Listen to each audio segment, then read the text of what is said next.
आज है 6 मार्च एंड इसी के साथ हम शुरुआत करते हैं आज के लाइव स्ट्रीम की। सबसे पहले as usual will start with the global market updates. कुछ इंपॉर्टेंट अपडेट्स है। So yes will be starting with the global market updates.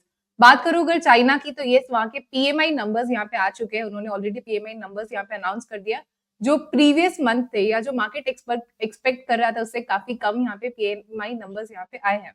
Adding to this, अगर मैं बात करूं ग्लोबल मार्केट्स की या वॉल स्ट्रीट की स्पेसिफिकली, सो यूएस के जो ट्रेजरर सेक्रेटरी मिस्टर स्कॉट, उन्होंने यहाँ पे अनाउंसमेंट किया है या एक हिंट दिया है कि काफी ट्रेड डील्स यहाँ पर क्लोज हो सकते हैं। तो कहीं ना कहीं थोड़ा सा एक पॉजिटिव इंडिकेशन दे रहा है towards the market sentiment. Moving ahead, कल के दिन में हमने बात की थी कि ये वीक में काफी एक इम्पोर्टेंट इवेंट होगा जो कि है fed meet. So after tariff ये फर्स्ट टाइम है फेड मीट। अगेन क्या एक्सपेक्टेड है? सो वी आर एक्सपेक्टिंग, पहले ये न्यूज थी लास्ट ईयर, एक अनाउंसमेंट आता कि करंट ईयर में 2 टाइम रेट कट हो सकते हैं, बट अगेन अभी फिलहाल जो मार्केट अनाउंस कर रहा है, एक्सपेक्ट कर रहा है वो हो सकता है कि कोई चेंजेस नहीं होंगे या स्टडी होंगे फिलहाल रेट कट जी and thank you for inviting me. तो आप देख सकते हैं मार्केट्स हैव बीन थोड़ा सा फ्लैट एंडिंग है ओवरऑल मार्केट्स पे, एंड थोड़ी सी एक मार्केट करेक्शन चालू है फिलहाल के लिए। एंड अगर आप पार्टिसिपेंट डेटा की तरफ भी बढ़ते तो एफआईएस के यहाँ से करीबन 50 करोड़ की ही बाइंग हुई है अप्रोक्सीमेटली, एंड डीआईएस की तरफ से करीबन 2000 करोड़ के आसपास बाइंग होती हुई नजर आ रही है मार्केट्स में। So this is the 13th streak where FIIs, 13-day streak where FIIs have actually started buying काफी दिनों से, and it has reverted back to 2023 of May, that is करीबन 2 साल पहले, वहीं जहां पर हमें एक बहुत बड़ा रन देखने को मिला था, that and it is again back to those levels. So अगर ओपनिंग की बात करें तो Nifty is currently opening eight 24,560 around 6 points on the positive end, and bank Nifty की बात करें 55,097 पे एक ओपनिंग दर्शा रहा है bank Nifty 3 points on the negative end। And जैसे ही हम बात कर रहे हैं ओपनिंग की, तो यहाँ पे मुझे दिखाई दे रहा है थोड़ा दोनों भी इंडाइसेस में गिरावट, हल्की गिरावट हम देख पा रहे हैं। 5 points अभी निफ्टी नीचे चल रहा है and around 80 points bank Nifty is on the down side with a short buildup. Both the indices are going ahead with a short build-up. Let's move on towards the index contributor sectors. यहाँ पे अगर index contributor sectors की बात करें तो कल के दिन पे I clearly remember कि 2 ही sectors हमें closing के टाइम पे negatively closing दे रहे थे। Those were both the banking sector, that is private sector banks and public sector banks. लेकिन अगर आज की बात करें तो opening के साथ around 9 sectors are showing us opening on the bearish note, जहाँ पे सबसे ज्यादा गिरावट हो रही है in pharma, private sector banks, FMCG, oil, infra, capital goods, power, cement.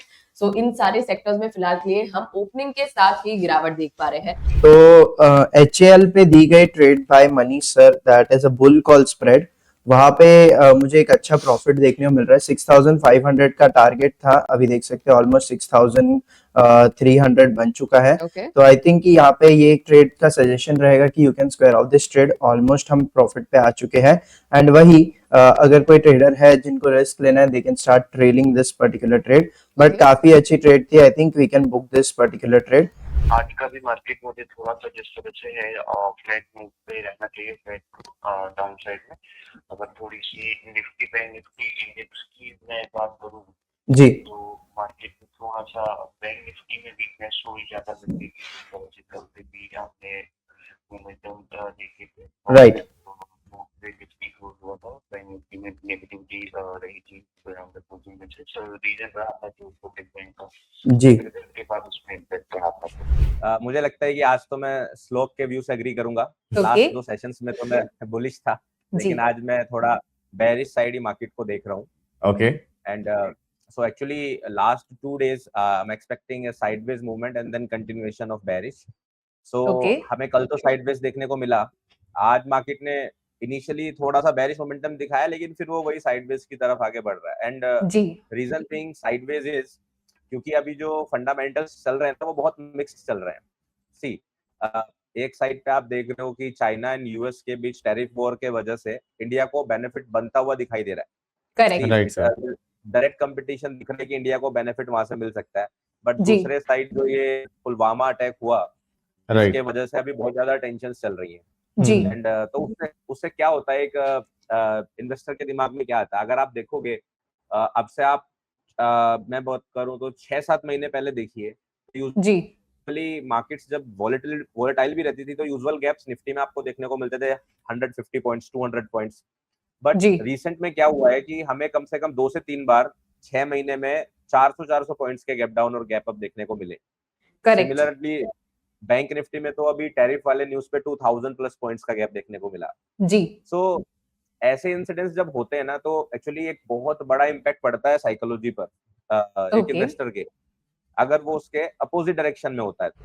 Nifty में हमने इतने दिन में एक रेंज देखा है जी एंड ऊपर साइड पे इफ यू कैन सी कि Nifty has not been able to break 24500 for I mean 6-7 days. एक ही जी। लेवल पे आता है 24500 एंड कुछ एंड यू कैन जी। सी कि वहां से सेल ऑफ आता है, नीचे अगेन सेम थिंग 350-300 लेवल्स पे निफ्टी आता है और वापस वहां से बाइंग आने शुरू हो जाती है। जी ऊपर ये लगता है कि अभी आज ये निकल जाएगा 24500 और वापस वहां से सेलिंग, नीचे जी आके 350-300 के रेंज में वापस से।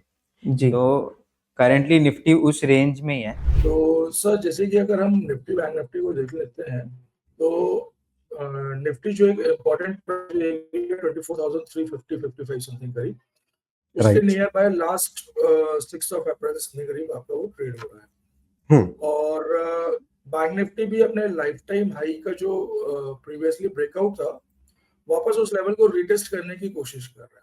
तो यहाँ पे हमारे इंडाइसेस में कोई भी ट्रेड नहीं रहेंगे। इसका एक रीजन है सर कि जैसे कि आप देख रहे हैं कि मॉक ड्रिल्स वगैरह का अनाउंसमेंट वगैरह हो रहा है। Right. और हो सकता है कि ये प्रेशर किस लेवल का जाएगा इसका कोई अंदाजा लगाया नहीं जा सकता अभी फिलहाल के लिए। बिल्कुल तो बिल्कुल। इंडेक्स को अवॉइड करते हैं सर, और हम स्टॉक स्पेसिफिक यहाँ पे वर्किंग करेंगे सर। ओके, थोड़ा स्टॉक स्पेसिफिक रहेंगे, ठीक है। जी तो सर कौन कौन से स्टॉक्स हैं जो रडार पे हैं आपकी? सर, एक बैंकिंग काउंटर से एक स्टॉक है सर, और आप मुझे अगर अलाउ करते हैं तो मैं एक रिकमेंडेशन यहाँ पे आपसे शेयर करता हूँ। बिल्कुल सर, बिल्कुल बिल्कुल। सर यहाँ पे हम कैनरा बैंक का कैनरा बैंक का आप 90 का पुट लेंगे सर, और Okay. प्लेन साइड हम इसको चलेंगे प्लेन वैनिला कॉल के थ्रू पे। और इसका जो करंट मार्केट प्राइस चल रहा है सर, ₹1.80 95 समथिंग करीब कुछ चल रहा है। Right right sir. राइट, इसका स्टॉप लॉस जो आप लेंगे सर 90 पैसे का लेंगे, ₹1 का स्टॉप लॉस लेंगे यहाँ पे। और ओके, ₹3 सिर्फ ₹1 का स्टॉप लॉस। टारगेट रहेगा सर। ओके, तो ₹3 करीबन का यहाँ पे टारगेट हमें मिलने वाला है। 3 प्रीमियम की हम यहाँ पे बात करें, सो करीबन आपका जो टारगेट रहेगा दैट विल बी 20,250 के आसपास। एंड अगर स्टॉप लॉस देखो तो 6,750 ही आपका स्टॉप लॉस रहेगा, बिकॉज ₹1 के प्रीमियम हमारे यहाँ पे। सो सर अगर इसका होल्डिंग पीरियड की बात करी जाए, होल्डिंग पीरियड कितना आप एक्सपेक्ट कर रहे हैं? सर इसको हम मैक्सिमम 13 तारीख तक लेके चलेंगे सर, एक वीक तक। ओके, मैक्सिमम 13 तारीख तक हम इसको लेके चलेंगे। सो 13 इज द ट्यूसडे, यानी 13th ऑफ मे ट्यूसडे तक आप इसको होल्ड कर सकते हो। जो ट्रेड है that is on the bullish side. And अगर इसमें मैं फिर से एक बार यहाँ पे रिपीट करूं, सो टारगेट अगर आप यहाँ पे थोड़ा सा क्वेश्चन लगा के बोलते हो, सो 25,000 अप्रॉक्स का आपका यहाँ पे सॉरी माय बैड 20,000 का आपका यहाँ पे एक टारगेट जो वो रहने वाला है। एंड अलोंग विद इट अगर आप स्टॉप लॉस की यहाँ पे बात करो तो करीबन 6,700 का आपका स्टॉप लॉस रहेगा। तो एक अच्छा रिस्क रिवॉर्ड रेशियो अखिल सर ने आप सभी को दिया है। अच्छा स्टॉक लग रहा है Canara bank. Sir India VIX को देखते हुए ऐसा लग रहा है कि सर ये वापस एक मतलब जैसे वॉर स्टार्ट होगा तो इसमें एक अगेन हमको अच्छा खासा स्पाइक देखने के लिए मिलेगा, और वॉलेटिलिटी हमको देखने के लिए मार्केट में मिल सकती है। तो ये जो वॉलेटिलिटी मिलेगी तो इसको आप एज एन अपॉर्चुनिटी के तहत पे इन्वेस्टिंग पॉइंट ऑफ व्यू से अगर आप इसको यूज करेंगे तो ये आपके लिए मतलब फ्यूचर ग्रोथ के लिए बहुत अच्छा रहेगा सर। इसको आप short term point of view से मत देखिए, बिकॉज क्या है कि जब इस सेशन का स्टार्ट हुआ था तो 15 से कब 18 पहुंच गया पता भी नहीं चला मार्केट में। ऐसा कुछ वॉलेटिलिटी हमको देखने के लिए भी नहीं मिली कि जिस बेसिस पे हमारी उसमें नजर जाए। राइट नाउ अब मार्केट मजबूर कर रहा है कि आप विक्स की तरफ मूव देखें उनका। तो और होगा तो डेफिनेटली विक्स में इम्पैक्ट बहुत तेजी से देखने के लिए मिलेगा, और इसमें हमें अपॉर्चुनिटी आइडेंटिफाइड करके अपने इन्वेस्टिंग करने हैं। मैम देखिए, पोजिशनल ट्रेड बन रहा है कुछ काउंटर में, जैसे पेटीएम है, केम्स है, पॉलिसी बाजार है, ये सभी में पोजिशनल बियरिश आउटलुक रहेगा, तो ये इन सभी का पुट दे सकता हूं मैं। इसके अलावा मैम इंडियन होटल जो है उसका भी पुट देना है मुझे। सर कौन सा पहला स्टॉक होगा जिसमें हम ट्रेड यहाँ पे इनिशिएट कर सकते हैं? मैम पेटीएम का पुट ले सकते हैं आप, 820 का पुट जो है 38 चल रहा है। सर एक बार इसका रैशनल मुझे बता दीजिए, देन हम इसके बाद ट्रेड यहाँ पे डिप्लॉय कर देंगे। सो 826 के आसपास ये स्टॉक ट्रेड करा, आपका क्या व्यू है एंड क्या रीजन है कि हम इस पे एक बेरिश व्यू के साथ जाएंगे? मैम चार्ट में स्ट्रक्चर वीक बन रहा है और ये जी। जो है हॉर्ली चार्ट पे ये मैम हॉर्ली चार्ट पे ये वीकनेस दिखा रहा है। Okay, perfect, agreed. तो सर सो व्यूअर्स, सर ने यहाँ पे जो एक रैशनल दिया, जो एक व्यू दिया, it is based on the technicals कि आर्ली चार्ट पे एक वीकनेस यहाँ पे दिखाई दे रही है, and surely I can see this thing in my screen as well. Order book data में मल्टीपल रेड स्पाइक्स विजिबल है, मतलब कि यहाँ पे अग्रेसिवली सेलिंग हम यहाँ पे देख सकते हैं पेटीएम के स्टॉक में। सर क्या ट्रेड हम यहाँ पे इनिशिएट कर पाएंगे पेटीएम पर? मैम 820 का पुट ले सकते हैं जो कि 39 हो गया है। ओके, मैम डिस्क्लोजर रहेगा, ये मैंने अपने पेड क्लाइंट को दे रखा है, तो ओके इसका टारगेट लगभग आने वाला है एक्चुअली। ठीक है, तो दे सकते हैं मैम। 30 रुपये पे दिया था, 44 का मेरा पहला टारगेट था जो कि आने वाला है, बट सेकंड टारगेट मैम 68 का है और ये पोजिशनल है, तो इसको अभी भी लिया जा सकता है।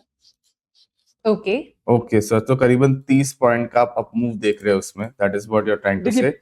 सेकंड टारगेट मेरा एक्चुअली पहला टारगेट 44 का था जो कि आने वाला है, बट सेकंड टारगेट 68 का है और थर्ड टारगेट 98 का है, तो पोजिशनली इसको अभी भी लिया जा सकता है। ओके सर, तो अगर सर हम देखते हैं, जैसे आप बोल रहे कि 68 का जैसे टारगेट बता रहे हैं, तो करीबन 19,500 का मुझे यहाँ पे एक प्रॉफिट बनता हुआ दिख रहा है। तो स्टॉप लॉस सर हम कहाँ पर हम रखने का सोच सकते हैं इसमें? Sir stop loss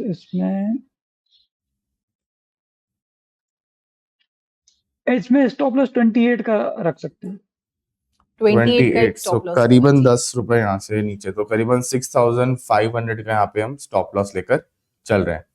okay sir, तो सर इसको होल्डिंग कहाँ तक, एक्सपायरी तक होल्ड करना सही रहेगा या फिर उसके पहले हमें जी एग्जिट करना बनता है? जी, इसको एक्सपायरी तक होल्ड कर सकते हैं। इंडियन होटल 750 का पुट 750 का पुट ऑप्शन हम यहाँ पे ले सकते हैं इंडियन होटल्स में। अगेन जो व्यू है it is based on the technical analysis. So sir 720 का, आई गेस आपने कहा 720 का जी, पुट ऑप्शन हम यहाँ पे बाय कर सकते हैं। 750 का 750 का पुट ऑप्शन हम यहाँ पे बाय कर सकते हैं। तो टारगेट एंड स्टॉप लॉस क्या होगा ये पोजीशन? मैम 22 चल रहा है एक्चुअली, तो जी। सेकंड टारगेट मेरा 35 एंड 49 का थर्ड टारगेट। 39 का अगर हम टारगेट भी लेके चलते हैं सर, तो करीबन if I am not wrong 17, तो 17,000 के आसपास हम प्रॉफिट यहाँ पे देख रहे हैं। एंड सर अगर हमें इसका स्टॉप लॉस, मतलब स्टॉप लॉस कहाँ पर हम अपना सेट करके चल सकते हैं? 12 रुपए का स्टॉप लॉस। 12 रुपए का स्टॉप लॉस है, 10 रुपए, सो 10,000 का यहाँ पे एक स्टॉप लॉस मुझे बनता हुआ नजर आ रहा है। श्लोक जी, सर ने दो टारगेट्स के, एक तो 35 और एक 49, तो I think risk to reward wise हम सेकंड टारगेट यहाँ पे ले सकते हैं। 49 का भी पोजिशनली टारगेट आ रहा है इसमें। जी। ओके, तो 49 की बात करें हम, तो करीबन 27, सो 27,000 के यहाँ पे हम एक टारगेट लेकर चल रहे हैं, that is what you are looking forward to, and 10,000 का एक स्टॉप लॉस लेकर हम चल रहे हैं इस पर। तो सर इसको एक्सपायरी तक ही होल्ड करना सही रहेगा? जी, इसको पूरा एक्सपायरी होल्ड कर सकते हैं बिल्कुल। यदि सर ये 18 का विक्स है, यदि 20 का हो जाएगा तो आपको निफ्टी में 300-400 पॉइंट का वाइल्ड स्विंग जो है इंट्राडे में दोनों तरफ देखे जाते हैं, और यदि Right. 18 का विक्स है तो इसका मतलब ये है कि यहाँ पे पोर्टफोलियो हेजिंग बढ़ रही है, मतलब जो पोर्टफोलियो इन्वेस्टर हैं वो हेज करके चल रहे हैं अपने पोर्टफोलियो को, मतलब उन्हें आगे चल के बहुत बड़ा रिस्क दिख रहा है मार्केट में, और यदि Right, उन्हें sir. रिस्क दिख रहा है तो हमें तो यहाँ पे शॉर्ट करना चाहिए, बिल्कुल हमें दबा के पोजिशनली शॉर्ट करना चाहिए। 24,800 का आप निफ्टी में स्पॉट का स्टॉप लगाइए और पोजिशनली शॉर्ट करके बैठिए। ओके, परफेक्ट है सर, परफेक्ट है। सो सर जाने से पहले सर आपसे एक और एक चीज पूछना चाहूंगा, कोई डिस्क्लेमर हो आपके एंड से? देखिए, मेरी कोई पोजीशन नहीं है, फैमिली एंड एसोसिएट्स की भी कोई पोजीशन नहीं है, क्लाइंट की पोजीशन हो सकती है, क्लाइंट को मैं देता रहता हूँ। परफेक्ट है सर, परफेक्ट है sir, thank you so much sir. काफी अच्छा लगा आपसे बात करके, एंड काफी अच्छे से आपने इंसाइट्स दिए, हर एक स्टॉक के बारे में आपने बताया कि क्यों आपको लग रहे हैं एंड क्या मोमेंटम में एक्सपेक्टेड हो सकता है। So thank you so much sir, and आशा करता हूँ कि आप और आते रहे हमारे शो पर, ऐसे बेहतरीन ट्रेड्स भी हमारे व्यूअर्स को देते रहे। Thank you sir. Thank you so much sir. Thank you so much. Yes.